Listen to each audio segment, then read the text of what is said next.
In the name of the Father, and of the Son, and of the Holy Spirit. Amen. Amen.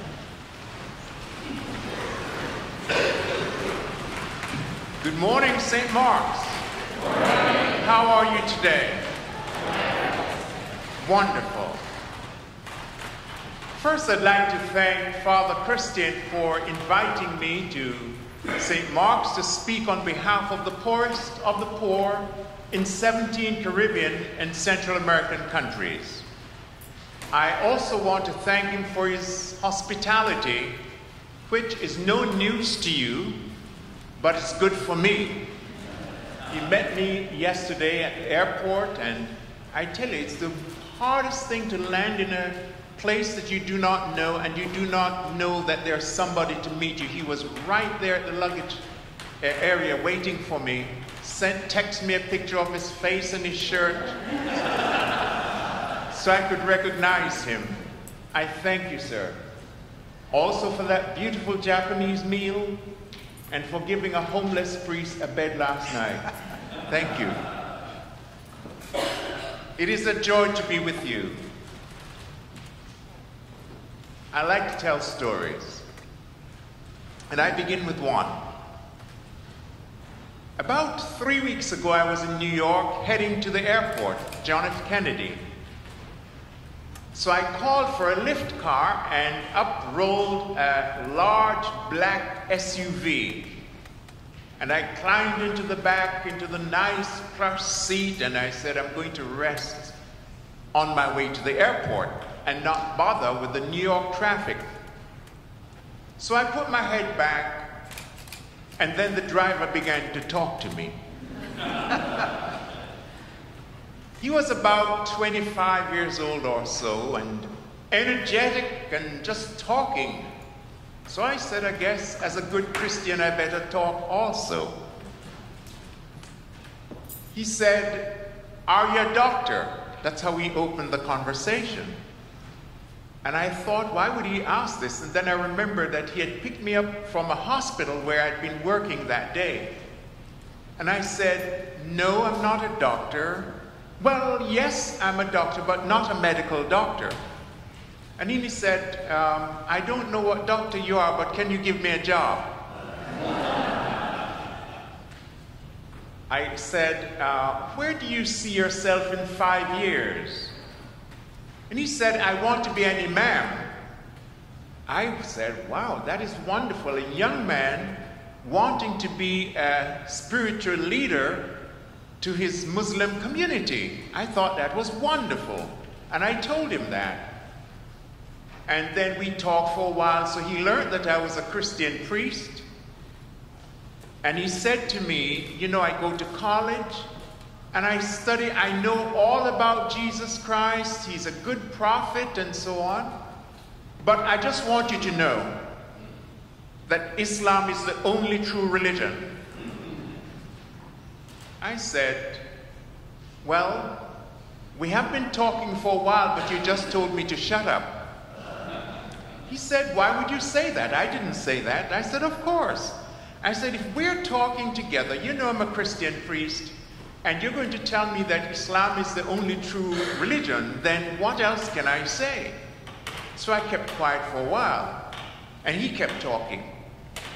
And then I said, I think I know what the situation is.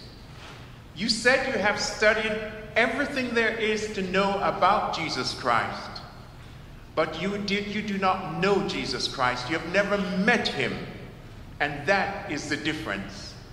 Maybe if you meet him, you will not say what you just said. And I said, I'm not going to tell you that Christianity is the only true religion. What I will tell you is that I hope that when I go to heaven, I see you there. And so we laughed and we chatted some more to the airport.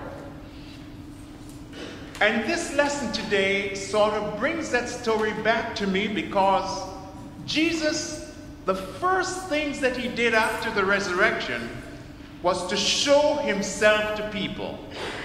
He was reintroducing himself to people and said, hey, here I am. Do you remember last week? And I know that you were all in church last week. Some hesitation there. You remember Thomas last week? Jesus said, "Here, Thomas, I heard that when I came before you had some doubts. Here, my hands are here. Put your fingers in. Touch me. I'm real." And Thomas, at the end of it, said, "My Lord and my God." After he encountered the living Jesus Christ, he said, "My Lord and my God." And today, we have another story of Jesus showing himself to the disciples. And remember, they were shut up in a room. Jesus came, showed himself to them. And then Peter, and I love Peter. Peter reminds me so much of myself and so many others of us. Peter said, "I know that in the last 3 years he's been telling us about mission and ministry and all of those good things. I really don't know what he's up to now. And I don't know what you guys are going to do, but I'm going fishing." And the other 6 who were with him said, "We'll go with you too." And clearly, I think they were going to fish to earn money because of the size of the boat. And I judged the size of the boat by the number of persons who were there. There were at least 7, if not more. And the size of the fishing nets. You just don't take that size net out just to catch one meal. It seems to me, and Father can guide me on this because he's a theologian, it seems that they were going fishing to make money. So it raises a question in my mind. What is happening to the mission to which Christ called them? And we know the little story about how Jesus said, "Look, clearly you guys are fishermen, but you did not catch anything. I'm not a fisherman, but why don't you throw your net down on the right side of the boat?" And we know the rest of the story, that the catch was so great that the nets were beginning to break. But listen to what happens towards the end of the gospel that we read today. Jesus did not chide Peter or the others. Rather, he said, "Peter, do you love me?" He said, "Why is he asking me that? Is he taking me back to the Thursday night when I said I didn't know him? I wonder what he's up to." And Peter said, "Yes, Lord, I love you. You know I do." Jesus said, "Feed my lambs." Then just when Peter was feeling good about himself, Jesus said again, "Do you love me?" He said, "Yes, Lord." He said, "Feed my sheep." And the third time he asked, "Do you love me?" And I could just hear I could hear some words going on in Peter's mind that did not get expressed in the gospel. "I just told you 2 times already that I love you. How many times must I tell you? Yes, Lord, I love you." And Jesus says, "Feed my sheep." And then he says, "Follow me." I think that Jesus was saying that it is time for you to go back to basics and to do those things that I called you to do. You are now an evangelist. You're not just a disciple. You're not just a follower. You are an evangelist. Be an evangelist like Mary. Remember, Mary was the first evangelist, the first person who was sent out. Mary Magdalene, sent out to proclaim the risen Christ. Father invited me here today, not because you as a parish are ignorant of mission and ministry. It is very clear to me that you're already involved in mission and ministry. It is very clear to me, as I walked in this morning, there were crowds of men and women around here. And Father took me into the kitchen. He's not a good man, He took me into the kitchen with all the food and the smells, and he never even stopped. He just walked me right through the kitchen.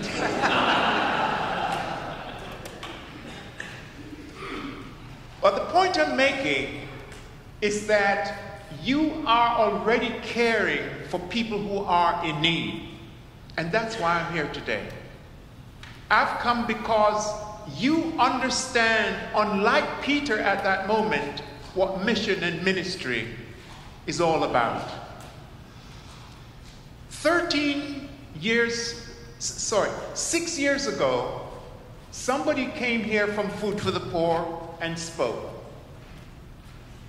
I know that you're involved not only with feeding people right here in your hall. Am I getting the directions right? No. Where's the hall? Yes? Yes.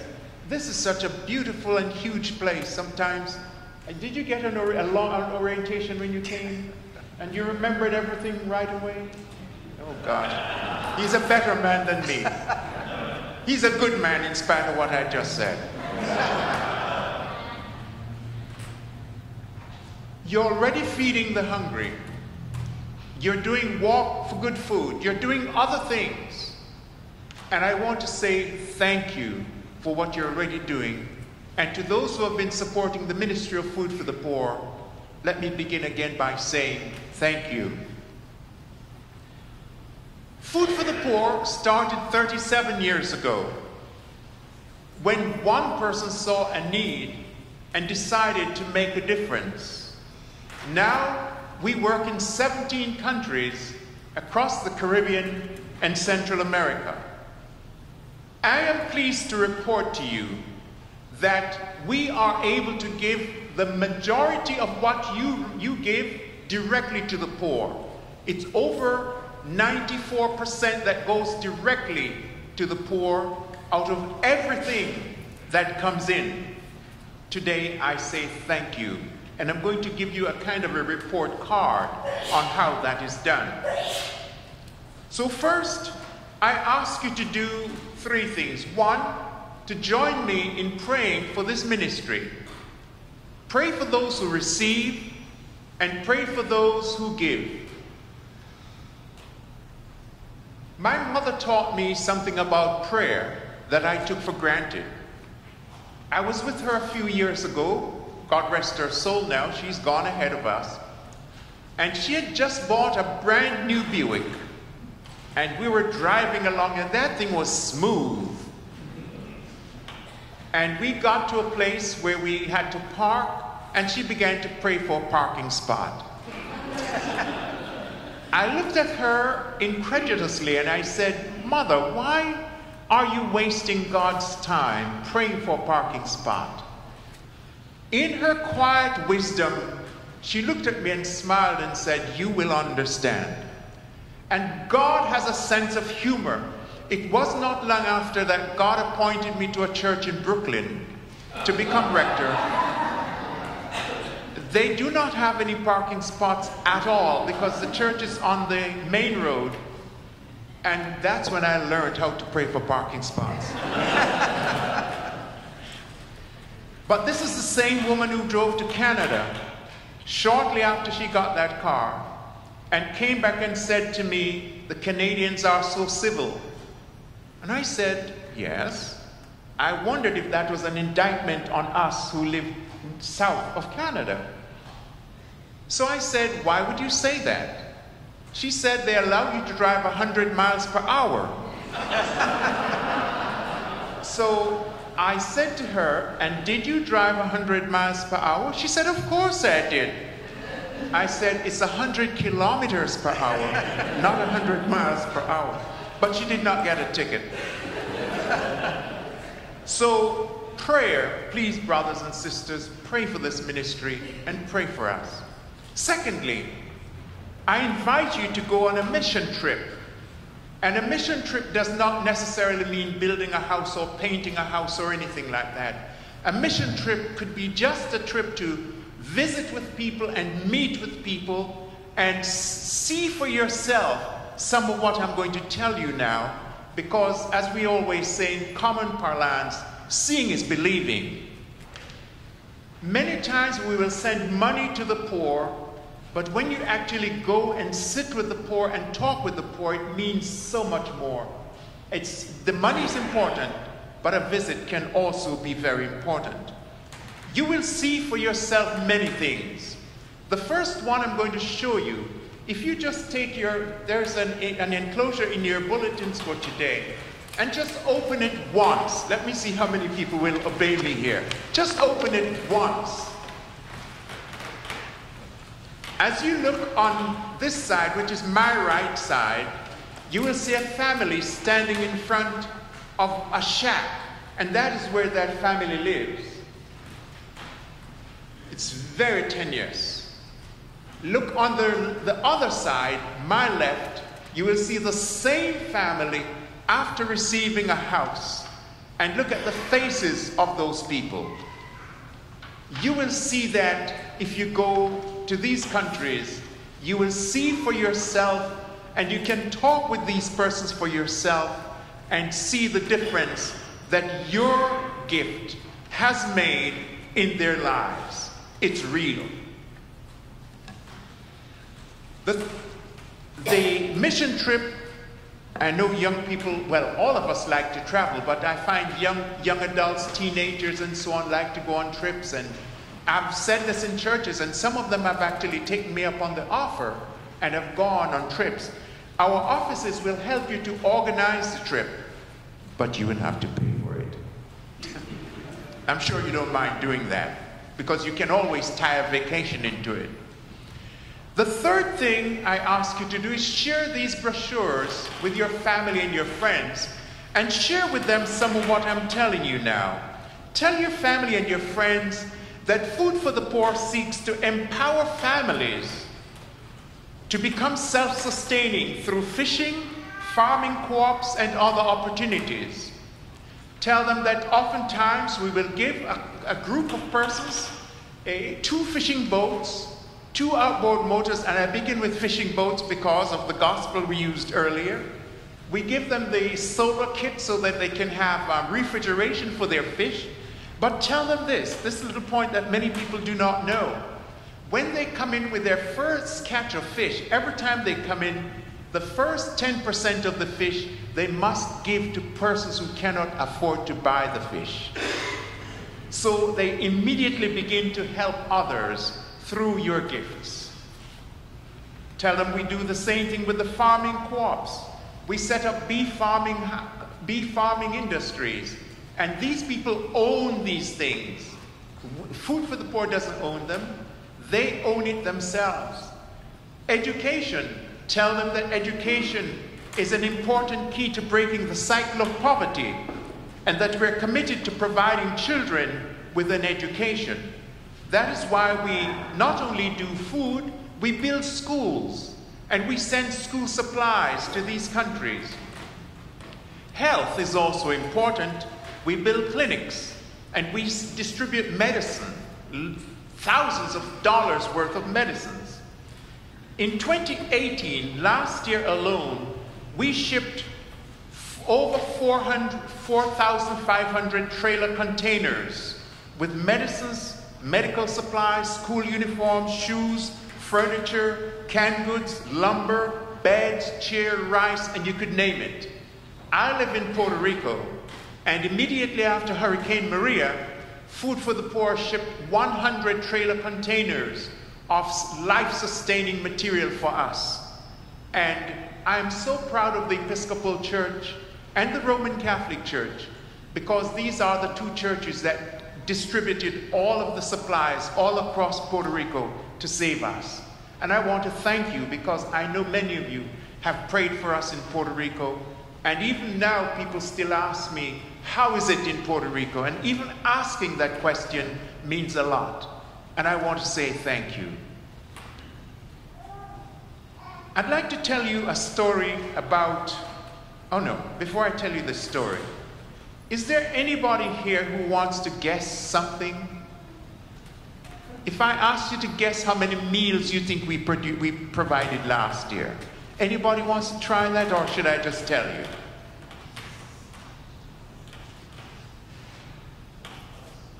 Just tell you? It would have been easier for you to guess. All right. since you don't like to talk in church. Last year, through your gifts, Food for the Poor provided 304 million meals to malnourished children and their families in 1 year. Last year alone, we built 4,253 homes with cement floor, cement walls, windows and doors that can lock, and corrugated roof. 2 bedrooms. And yet, the need is still great. I remember a few years ago, I went to the Philippines and people took me out to a garbage dump. On the itinerary was to visit a garbage dump. And I said to myself, visiting a garbage dump, and it was set up by the bishop of the diocese. And I said, wow, we elected some kooky bishops. You leave New York, I'm representing the presiding bishop, I'm going to the Philippines, and you're going to take me to a garbage dump. But that only showed my ignorance. When I went, the garbage dump was like several city blocks big. It was huge and high, as high as this church. Huge, and people were living on the dump. And I saw a little girl bent over and picking things up. She was just walking and picking things up. And I wondered what she was doing. So I asked the guide, and she said, that little girl is actually picking up scrap metals, wires, anything that can be redeemed and sold. And I said, but she's too young to work. She looked like 3 years old. So the lady called her over, and she came over. I learned her name was Anna. And I said, why are her hands and her feet burned? And the guide said, you see all the smoke coming up from the dump? It's the gases that combust, and fires just start all over. She has no shoes, she has no gloves, and that's how she lives. She has to work. And she's not 3, she's 5. She's just underdeveloped. And her body, when she lifted her dress, Anna's body was burnt all over. And I just stood up in that garbage dump and I wept because I felt helpless. But today I do not feel helpless anymore. I was sharing with some of the teenagers earlier that in Honduras, just outside of San Pedro Sula, there's also a similar garbage dump, and young people are growing up on that dump without hope. And people got together and asked Food for the Poor if we could step in and do something, because the gangs were moving in and recruiting a lot of the teenagers who lived in there into the drug trade. So Food for the Poor and other agencies were able to get some land from the sugar industry, and we built 200 homes and moved 200 families from the dump into that area. We built 2 schools, we built a bakery, a metal workshop, a sewing place, and so people now have new hope. And we have space for 200 houses more. And I'm hoping that by the time I leave here today, many of you would have donated to a new house in that area. It is possible. And when I tell you how much, you're going to say, oh yeah, I'll do 2. And I'll tell you thank you, and I'll smile. But you know, the children go to bed hungry every day. There's a little boy called Jivolson from Haiti, 6 years old, who goes to bed who wakes up each day not knowing if he's going to eat for the entire day. I remember my 2 children, when they were young, about that age, they were in the house, in the kitchen one day, and I heard a scream coming from the kitchen. So I dashed to the kitchen because it was one of those screams that says, we are in danger, come immediately. Because you know children have different screams. Some screams say, we're having fun, leave us alone. Well, this was come immediately, we're in danger scream. So I ran to the kitchen, the fridge was open, food was all over the shelf. I mean, lots of food. Not food, just food to be cooked, but food they could have just taken out and eaten.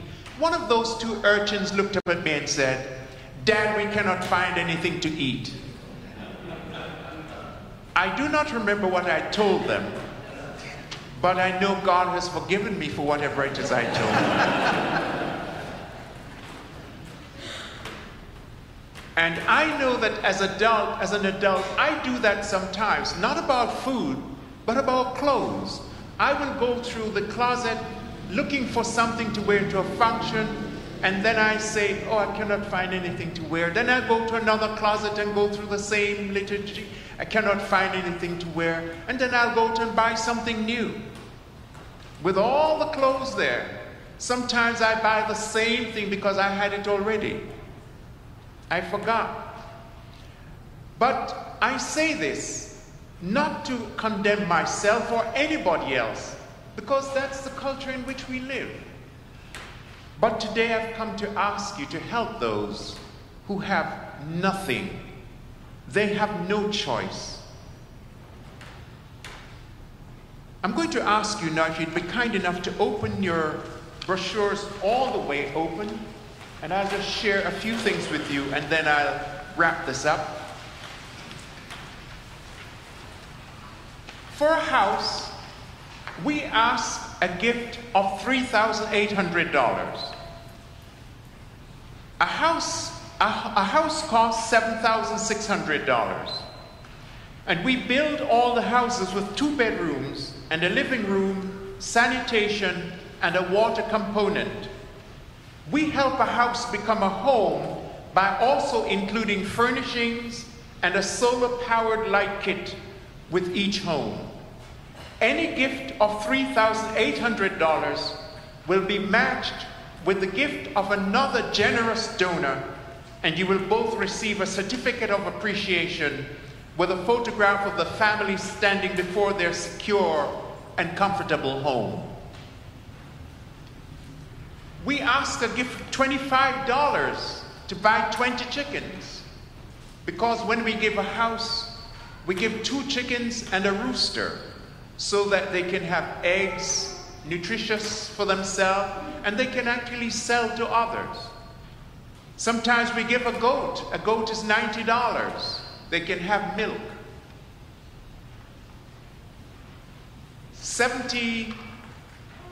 This figure changed recently.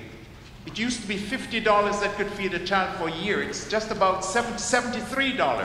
$73 will feed a child for 1 entire year. Or many persons prefer to give a small gift each month. A gift of $34 will go to supporting a child in the Angels of Hope program. I went to an orphanage in Honduras, an orphanage for children that are HIV positive or have AIDS. The youngest child there was 2 months old. The mother gave birth to this child, realizing she was positive, killed herself, and the family refused to keep the child, and they dropped this 2-month-old child off at the orphanage. Those are the children we take care of, all of us. So I invite whatever help you can give. How do you do this? This is a self-mailer. You can tear it here, and this becomes a self-mailer. And you can put your gift in it and put your information, which is never sold or exchanged. And we're rated one of the highest charities in the United States of America. Now, many of us do not walk with checkbooks. So for those who walk with cell phones, listen carefully. You can text the word kindness to 51555. And it's in here, the number is in here, 51555. It will open up a page and you can make your donation that way. When you do this, you're actually saving lives. You're saving little girls from having to walk to their contaminated water 3-4 miles away. And many of the children the girls are the ones who have to carry the water up the hill 3 miles. Sometimes the water weighs, it's 5 gallons that they carry on their heads.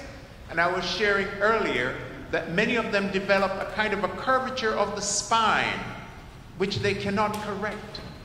Many of the girls are molested by men because they always go for water early before the sun comes up. You can save the lives of these young people, and I invite you to be a part of that. I'm going to end with one story. Before that, the envelopes. If you'd be kind enough, you can put them in the plate.